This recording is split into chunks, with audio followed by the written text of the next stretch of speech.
So ayan, magandang araw mga kapatid. Noxkid Vlog, andito tayo ngayon sa Motorstar Florida Blanca, Pampanga para pakita mga kapatid yung bagong-bagong upgrade ngayon ng Easy Ride 150Q. Kung alam nyo na mga kapatid, ito yung FI na siya. Dati na carb lang, ngayon in-upgrade agad ng Motorstar para sa mga consumer na rin, sa mga nag-request nito na sana ginawa ng FI. Ngayon, tinupad na ng Motorstar itong kanilang maxi scooter na ito. Ipag-compare na rin natin itong carb type at yung FI. So, abangan natin to mga kapatid. Bago yan, ay huwag mo kalimutan na mag-subscribe sa aking channel and then click mo na rin yung notification bell para updated ka sa mga susunod kong video. Then patuloy niyo ako follow mga kapatid sa aking Facebook page na Noxkid Vlog. So, God bless. Stay tuned tayo mga kapatid.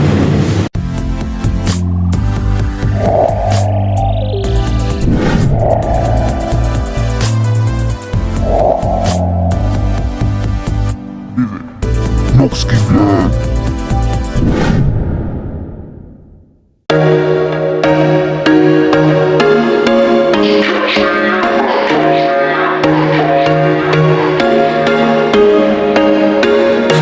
Once a day that I would pray for you. I'd go and misbehave just so you'd notice too. Sneaking looks up and down from across the room.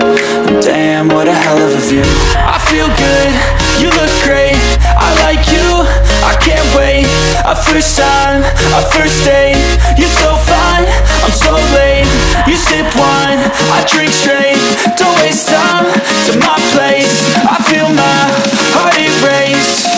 So catch me if I fall.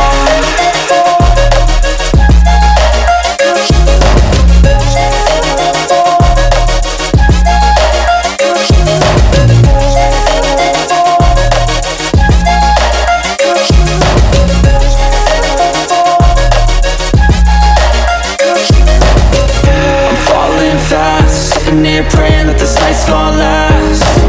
You got it all on tap, I'm loving your vibe, always have your back. We like all the same tracks, listen all night in the sheets all black. I said I'm falling fast, don't remember life before you, that's fact. So marami na rin nag-request ito, kaya pinigay na ng Motorstar yung mga kahilingan ng mga consumer na gawin ng FI ito. So ngayon FI na siya, yan nakakalagay dito. Tapos maganda yung ginawa dito dahil emblem na siya. Yan yung Easy Ride. Tapos may 150 FI na nakalagay dito. Then may blue and red na kulay. Then glossy black yung kanyang kulay. Tapos makikita din natin dito, ito yung previous model na carb type pa. Yan yung pinagkaiba nila. No, yung design pareho lang.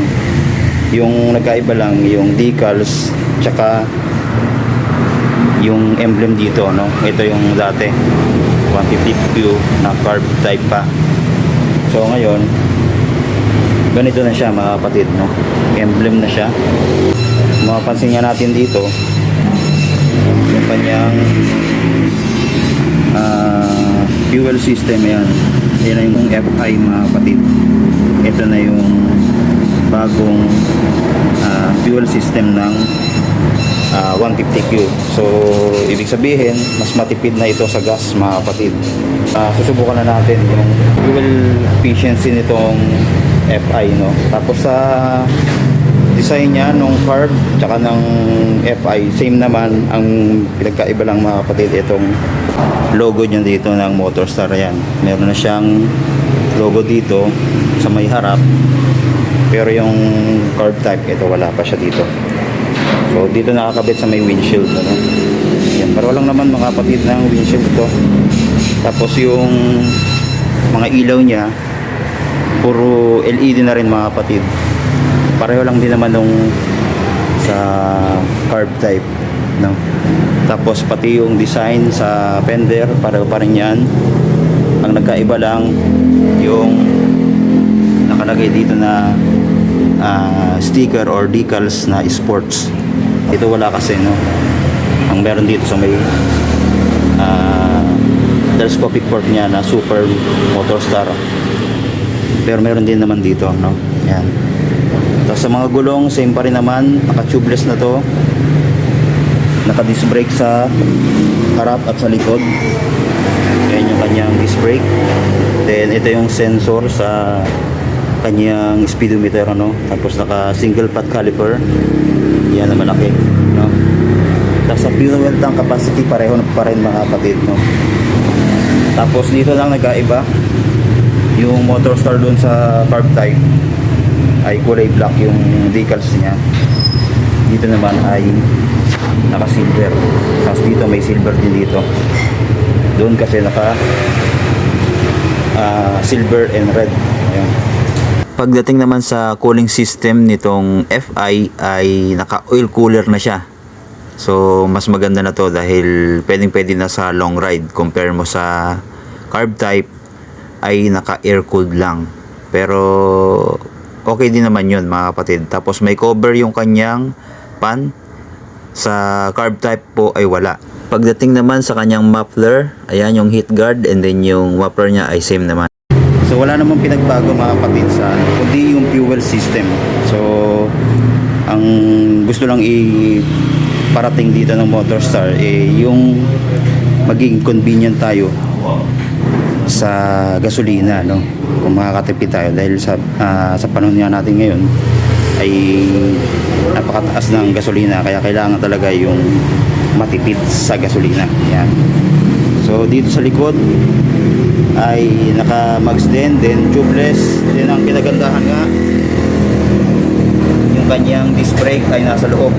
Kaiba ito mga kapatid sa mga ibang maxi scooter, kadalasan kasi nandito nakalagay, pero sa kanya nasa loob. So kakaiba ito mga kapatid, no? Yan.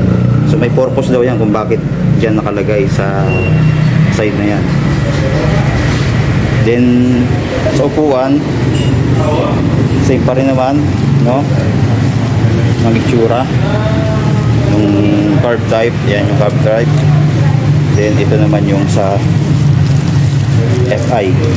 Yan. So same pa rin naman, malambot, no? Tapos maganda rin yung pagkakagawa ng kanyang upuan. Meron pa rin siyang kickstarter, no? Yan, hindi nawawala ito. Tapos ito naman yung kanyang airbox. Then yung panggilid niya na may tatak na Motorstar dito. Center stand, ito.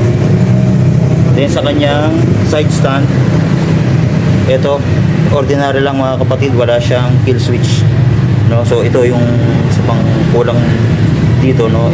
Sa sunod na upgrade sana lagyan na rin ito ng kill switch for safety mga kapatid sa mga rider.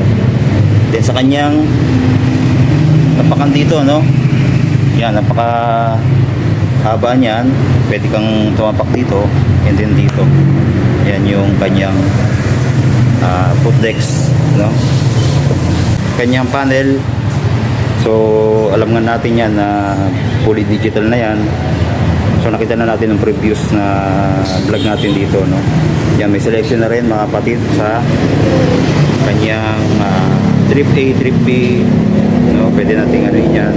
Then dito meron logo dito ng Motorstar sa kanyang handle na para namang carbon fiber finish yung design dito, no? Ayan. Tapos sa mga switch, ayan, meron pa rin high and low, turn signal light, busina, then meron siyang pass switch. Ayan.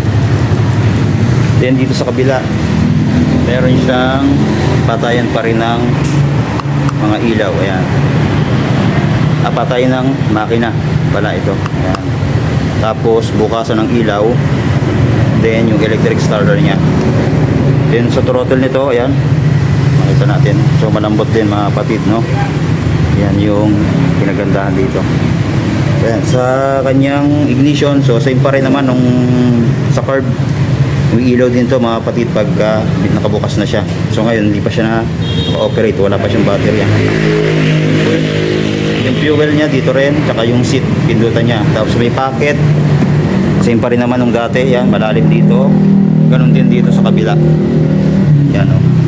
Tapos may USB port na rin to mga kapatid, no? Dito. Yan yung kanyang USB port, makita natin, no? Pwede na rin pang long ride. Yan. So maganda pong function yan para sa mga cellphone, no?